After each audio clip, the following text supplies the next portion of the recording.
Bonjour, bonjour. Nous poursuivons notre série d'entretiens et d'analyses pour vous permettre de saisir les enjeux des élections présidentielles et législatives du 7 février 2021 en Équateur.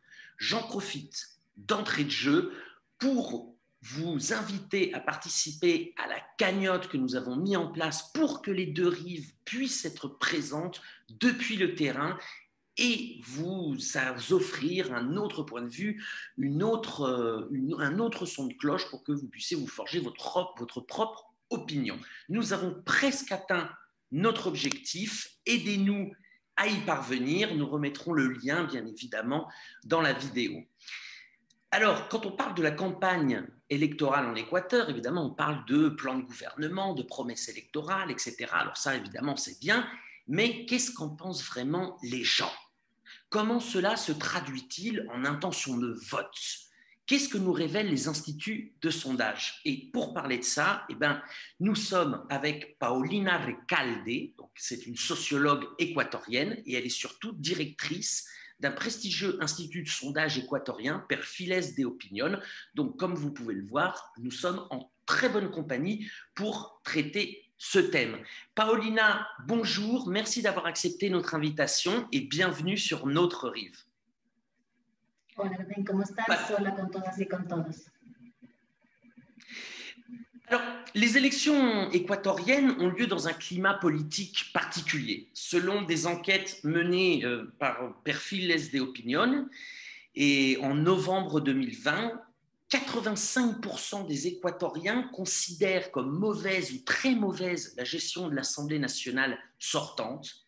78% des Équatoriens ont une opinion mauvaise ou très mauvaise du Conseil national électoral, c'est-à-dire de l'organe qui va arbitrer les prochaines élections. Écoutez bien le chiffre suivant, 91,39% en décembre 2020, des Équatoriens considèrent que le pays ne va pas dans le bon chemin. Moreno est littéralement au sol. Son taux d'acceptation aussi entre 7 et 8. Il fait pire que François Hollande en fin de mandat et je crois que rien que pour ça, il faudrait lui décerner une médaille. Paulina, comment peut-on interpréter cette défiance envers le politique? Creo que podemos bien decir que las elecciones en Ecuador van a suceder en un contexto de triple crisis por la crisis económica, por la crisis sanitaria y para atender el punto que tú has abordado, una crisis democrática. Una crisis democrática en la que estas cifras que tú mencionas son una parte de esta crisis democrática, son el rostro más visible de esta baja de confianza en las instituciones, en las autoridades, en los poderes del Estado, esto que se ha ido pronunciando cada vez más durante los últimos 4 años y que choca justamente con la promesa que hiciera el presidente Lenín Moreno en torno a la consulta popular de reinstitucionalizar el país. Se supone que era el momento de recuperación de la institucionalidad del país, las cifras dan cuenta de todo lo contrario, y esto digo es solamente un elemento de esta crisis democrática, porque recordemos además que Ecuador vivió justo antes de la crisis sanitaria jornadas intensas de movilización que además fueron respondidas con muchas señales de autoritarismo, con represión, con detención, con persecución. Estamos hablando de un momento además en el que el gobierno gobierna, valga la redundancia, con un plan de gobierno que no fue aprobado en las urnas. No fue aprobado en las urnas, el acuerdo con el Fondo Monetario Internacional tampoco pasó por la Asamblea Nacional, no pasó por el filtro de la Asamblea Nacional, y es decir, hay una serie de lesiones realmente a las condiciones democráticas del país, en las que la más reciente o la más complicada es esta que sucede ahora mismo respecto a las disputas que hay entre el Consejo Nacional Electoral y el Tribunal Contencioso Electoral para enrarecer el ambiente de las elecciones. Por eso digo entonces que hay que considerar esto un momento de crisis democrática que se suma a las otras dos crisis. Nous sommes à 2 semaines des élections présidentielles et législatives, est-ce que tu pourrais nous résumer les intentions de vote des équatoriens? Me parece importante señalar que todavía tenemos cerca del 50% de indecisos. Esto es una cifra atípica. Decir también que tenemos más del 40% de votación nulo y blanco. Esto no va a ser así. Históricamente la cifra ha sido alrededor del 12-13%. Es decir, que todavía hay un margen de incertidumbre que se está refugiando no solamente entre los que dicen no haber decidido, sino también entre los que expresan por ahora un voto nulo y blanco. No obstante esto, lo que hemos visto es que constantemente está liderando las encuestas el candidato Andrés Arauz, el candidato del movimiento UNES. Se ubica en segundo lugar Guillermo Lasso, a distancia de la organización Creo, y en tercer lugar, cerca de Guillermo Lasso, está el candidato Yacu Pérez de Pachacutic y que representa, es el brazo político de la CONAIE. El resto de candidatos, recordamos además que tenemos 16 candidaturas, esta es una cifra récord desde el retorno a la democracia. El resto de candidaturas son aquellas que tienen intenciones de voto más pequeñas, por debajo del 2% inclusive, y entonces la disputa principal en este momento está entre las 3 candidaturas más competitivas. Me refiero a Andrés Arauz, a Guillermo Lasso y a Yacu Pérez. Con estas cifras de indecisos y con estas cifras de votación nulo y blanco, es de esperarse que se decante en estas pocas semanas que quedan para que se resuelva la principal pregunta de si tendremos una elección que se resuelva en una sola vuelta o si tengamos balotaje en abril, si es que, recordemos, el candidato que ocupa el primer lugar no cumple con el umbral. Esto es tener el 40% y una diferencia de al menos 10 puntos con el candidato que esté en segundo lugar. Pour les 3 principaux candidats, le pourcentage, que reflète le pourcentage d'intention de vote? Est-ce qu'on est face à un noyau dur idéologique ou s'agit-il de préférences occasionnelles? Comment se partagent les intentions de vote par candidat? Tomamos en cuenta la votación que recibe el candidato Andrés Arauz, si es que a nivel nacional tiene en votos totales alrededor del 22-25%. Esto da cuenta del voto duro histórico de la llamada Revolución Ciudadana. Es decir, que es un candidato que estaría cumpliendo con este voto orgánico. La pregunta fundamental que gira en torno a la candidatura de Andrés Arauz es si en este tramo logra ampliar esta votación, porque recordemos que es una campaña que está además muy afincada en el gran elector. Me refiero a Rafael Correa. Es una candidatura que ha buscado que tanto el binomio presidencial como las candidaturas a la Asamblea estén muy cobijadas por la figura de Rafael Correa. ¿Qué es lo que pasa con Guillermo Lasso? En el caso de Guillermo Lasso, esta votación que tiene en votos totales de alrededor del 12, 15%, es el candidato alrededor del cual confluye el amplio campo de la derecha. Y en esa medida también es la candidatura que representa la opción que podría derrotar a el bando opuesto, es decir, al correísmo. Eso hay que tener presente, que esta elección cada vez más se ha ido organizando en torno al clivaje correísmo-anticorreísmo. Entonces el voto por Guillermo Lasso expresa esa unidad de la derecha, expresa la posibilidad de vencer al correísmo y expresa también, yo diría, una ratificación o una continuidad del modelo económico con el que ha estado gobernando el presidente Moreno. Si bien es cierto, Guillermo Lasso busca distanciarse de Moreno por las cifras que tú bien has mencionado, pero se sabe que hubo formalmente un pacto de gobernabilidad y que en su momento el propio Guillermo Lasso ha dicho que es su plan económico el que está ejerciéndose. Hay varias coincidencias en este sentido, en el modo en el que se ve el acuerdo con el Fondo Monetario Internacional, el modo en el que se ve el ajuste, la austeridad, y por eso diría yo que es una continuidad o una ratificación del modelo con el que está gobernando Moreno. La tercera candidatura, la de Yacu Pérez, es una candidatura que ahora mismo despierta algunas interpretaciones encontradas. Por un lado, se trata de la candidatura del brazo político de la CONAIE, y en esa medida la expectativa habría sido que recoja, que encarne el espíritu de octubre. Me refiero a la resistencia, a la protesta en contra del Fondo Monetario Internacional, a la protesta en contra del ajuste. Es un candidato además que usa muchos recursos políticos. Es un candidato que centra sobre todo su oferta en la defensa del medio ambiente, pero que en otros temas es difícil leer si se trata de una candidatura nítidamente de izquierda, porque, por ejemplo, habla también de austeridad, respecto a sus posiciones en torno al progresismo. En su momento dijo, por ejemplo, que lo que sucedió en Bolivia no fue un golpe de Estado.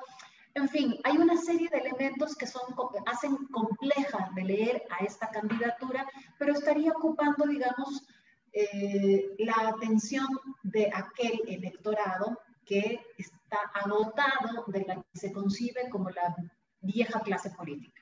La vieja clase política, aquella que ya representó la polarización de 2017, me refiero a la Revolución Ciudadana y a la representación de Guillermo Lasso. Yacu Pérez vendría a querer ubicarse, digamos, en el centro de esta disputa. Es una figura que también resiente del correísmo, pero que no se ubica nítidamente tampoco como continuidad del modelo actual. Ahí hay muchas interrogantes todavía en torno a esta candidatura. Quels sont les thèmes qui préoccupent les Équatoriens dans cette campagne électorale?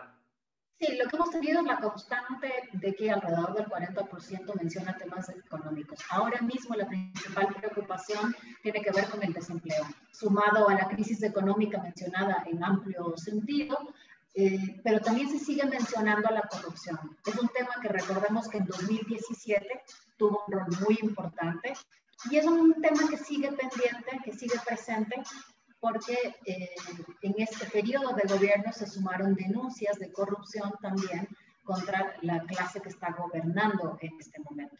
Y hay un tema que es fundamental, que tiene que ver con la crisis sanitaria, pero no tiene que ver solamente con la salud. Es decir, está presente la preocupación y el riesgo de contagiarse. Mucho más cuando habrás visto que la oferta desde el Estado de vacunas en Ecuador realmente es ridícula. Pero las preocupaciones de la población tienen que ver con las condiciones de COVID, las condiciones en las que vives en medio de la crisis sanitaria, con la pérdida del empleo, tiene que ver con que no haya dinero en casa, con las dificultades para conseguir alimentación, con las dificultades para acceder a educación. Y estos, yo te diría que estos temas probablemente son los grandes ausentes en la campaña. Se ha hablado y mucho del sistema de salud, se ha hablado y mucho, especialmente en la candidatura de Arauz, ha hablado de la dotación inmediata de vacunas, pero yo te diría que ninguna de las candidaturas está hablando en estricto rigor de lo que significaría seguir viviendo o de las condiciones de reproducción de la vida en un contexto de crisis sanitaria. Paulina, et alors déjà, avant de te poser la question, je rappelle à ceux qui nous suivent qu'en Équateur, le vote est obligatoire, donc l'intention de vote blanc ou nul équivaut à peu près à notre abstention chez nous. Il y a un détail intéressant, durant ces dernières semaines, il y avait beaucoup de spéculations sur la possibilité ou pas que le magnat de la banane, Alvaro Noboa, puisse se présenter, et donc il y avait des sondages avec ou sans Noboa. Et les sondages, lorsqu'il était présent, le plaçaient deuxième derrière Arauz. Et ce qui était assez intéressant, c'est qu'on voyait qu'il prenait quelques points aux trois principaux candidats, 1,5 à Arauz, 3 à Lasso, 2 à Yaku, mais surtout qu'il puisait dans le réservoir de vote blanc et nul. Comment expliquer, alors que l'Équateur, justement, tu viens de le mentionner, connaît une crise sanitaire et économique très aiguë, finalement un certain désintérêt pour les candidats existants? On a vraiment l'impression des fois qu'il manque un candidat, comme d'ailleurs l'exprimaient les intentions de vote pour Noboa. Claro, yo diría que en este momento hay una serie de ejes que están organizando la elección. El primero tiene que ver con, digamos, gobierno-oposición. Por eso es que buena parte o todas las candidaturas buscan hacer mucho énfasis en diferenciarse de Lenín Moreno.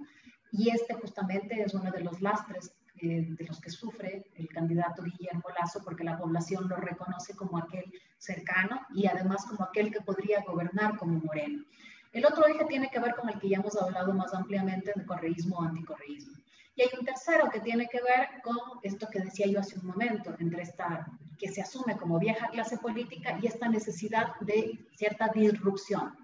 Esta necesidad de disrupción en buena parte explica también esta candidatura de Yacu Pérez, que llama la atención por fuera de esta clase política y porque además él usa también algunos recursos antipolíticos, por ejemplo, cuando habla de la eliminación de algunas instituciones del Estado o cuando habla del recorte, de la eliminación de algunos curules en la Asamblea Nacional.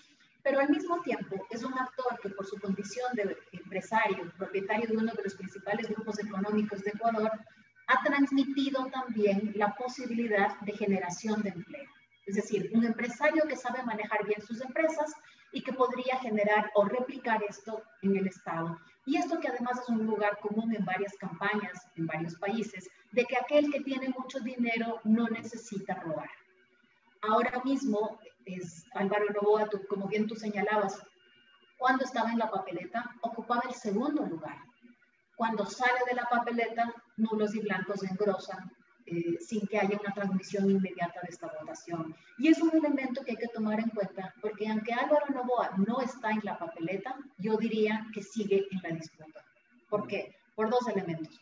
Uno, porque de parte de los órganos electorales, aunque no se ha impreso su nombre y su candidatura en la papeleta, y esto nos hace pensar que ya está descartado, no ha habido un pronunciamiento formal diciendo que su candidatura y sus apelaciones han sido ya evacuadas.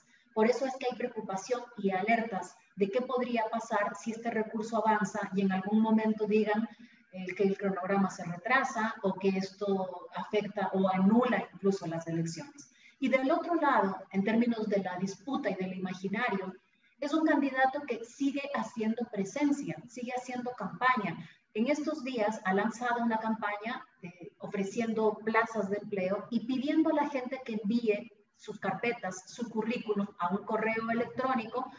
Y este imaginario, esta demanda de la población puede estar gravitando en torno a esta candidatura. Por eso es que Andrés Arauz, en el debate obligatorio del fin de semana, arranca su segunda respuesta diciendo que él se pregunta por qué Álvaro Noboa no está allí. Es claramente un guiño al electorado de Álvaro Noboa. Alors, j'ai à peu près encore 878 questions, mais le temps nous est malheureusement restreint. Donc, je vais te poser ma dernière question. Depuis 4 ans, il y a une persécution des partisans de Rafael Correa, accompagnée d'une stigmatisation médiatique permanente de cette option politique. Il y a une pression, en tout cas négative, sur le vote à Arauz dans les discours officiels ou dans les médias dominants. On pourrait comprendre qu'un fonctionnaire, par exemple, ou qu'un petit agriculteur qui demande un crédit dans une institution de l'État hésite à dire sa préférence politique pour le coréisme au moment d'être interrogé par un institut de sondage. On dirait peut-être qu'il a peur de se faire virer, de ne pas avoir le crédit, etc. Peut-être qu'il a peur que cela lui soit préjudiciable. Ou peut-être qu'il a peur tout simplement, parce qu'il y a aussi une tension, une polarisation en Équateur, que son interlocuteur le dénigre. Est-ce que tu penses qu'il existe un vote caché pour Arauz? Et si oui, quelle méthodologie employez-vous dans les instituts de sondage pour redresser cette intention de vote dans les sondages d'opinion? En el caso del correísmo, efectivamente ha habido una suerte claramente de estigmatización durante estos 4 años. Ha habido intentos claros de proscripción a la organización política. La dirigencia histórica de la Revolución Ciudadana ahora mismo está fuera del país por condiciones ya sea de exilio o por procesos legales abiertos. Definitivamente, sí, puede haber un voto oculto y yo diría que incluso un voto miedo. Y más aún si consideramos lo que mencionaba yo hace un momento, que se trata de una campaña que ha privilegiado el rol del gran elector. Es una campaña que ha puesto muy por delante a Rafael Correa, que en términos de recursos visuales, incluso las candidaturas de la Revolución Ciudadana van acompañadas de un gran dummy de Rafael Correa, van con pantallas de discursos de Rafael Correa. Entonces, poniendo tan por delante a la figura, entonces con mayor razón puedes estar motivando a que este voto miedo esté presente. Del otro lado, las fuerzas de oposición han colocado en este momento la posibilidad de un triunfo de Andrés Arauz como no solamente el retorno de Rafael Correa, sino también como la venezualización de Ecuador, un recurso muy común en varios países para advertir el gran cuco o el gran demonio del retorno de gobiernos progresistas. En esa medida, los otros indicadores que nos permiten medir o estimar los escenarios posibles para esta candidatura tienen que ver con el reconocimiento, por ejemplo, de lo que fue en términos de gestión de gobierno, el reconocimiento de determinadas posiciones sobre distintos temas, y también evidentemente los atributos que tiene el candidato, aunque sea tan difícil hacer la separación, pero cómo se defiende solo el candidato cuando se lo coloca a distancia de Correa. Yo te diría que el piso y el techo de Andrés Arauz es Rafael Correa, porque cuando consultamos por qué lo votan, la segunda razón que mencionan, aparte de mencionar que es un candidato que puede solucionar y enfrentar la situación económica, recordemos que se ha hecho especial énfasis en dar a conocer cuál es su formación. La segunda razón que menciona la población para votarlo es que es el candidato de Correa. Al mismo tiempo, aquellos que no lo votan a Andrés Arauz, la primera razón que mencionan para no votarlo es que es el candidato de Correa. Esto por eso digo que es un piso y es un techo. Y es un recurso que ahora mismo podría preocuparles o debería preocuparles sobre todo en una eventual segunda vuelta. La primera preocupación es que restauraría la conflictividad o el escenario de polarización de 2017. Recordemos que en 2017 la Revolución Ciudadana, poniendo también muy al frente a Rafael Correa, ganó con muy poquito. Y en ese momento tenía todo el aparato. Ahora, supongamos que vuelve a suceder lo mismo, es todo lo contrario, con todo el aparato en contra. Y la dificultad tiene que ver con que para una eventual segunda vuelta es de esperarse que todo el resto de fuerzas se aglutinen en torno al actor que encarne, digamos, el anticorreísmo. Y la candidatura de Andrés Arauz va a necesitar operar articulaciones y alianzas. El límite y el freno mayor que podría tener esto es justamente tener al frente a Rafael Correa por lo que significó las tensiones, las disputas después de 10 años de gobierno con él al frente. Así que yo creo que le hace mucho bien a ese binomio el que su candidato tenga voz propia. Y esa es la cuestión fundamental en estas semanas de remate de campaña, después de que ya han sido muy eficientes, generando y provocando el voto identitario, el voto correísta. Alors, comme vous le voyez, beaucoup d'incertitudes. En tout cas, on ne sait pas qui va gagner. En tout cas, on sait déjà qui a perdu. Je crois que c'est quand même important de le mentionner qu'après 4 ans de stigmatisation permanente de Rafael Correa et de ses partisans, le fait que justement cette option politique arrive encore en tête des intentions de vote, en tout cas au premier tour, c'est évidemment une défaite de la droite, une défaite du camp néolibéral, une défaite de Lénine Moreno, ça à n'en pas douter. Paulina, merci beaucoup pour nous avoir éclairé chiffres en main sur les prochaines élections. Gracias a ti. Et puis, bien sûr, suivez-nous sur les deux rives, puisqu'on va se focaliser encore sur l'Équateur dans les prochains jours avec d'autres analyses, d'autres interviews. Et puis, nous vous invitons encore une fois de contribuer à notre financement participatif pour que les deux rives puissent être aux côtés du peuple équatorien dans ces dates historiques. Nous remettons le lien. À bientôt. Muchas gracias et suivez-nous sur lesdeuxrives.info.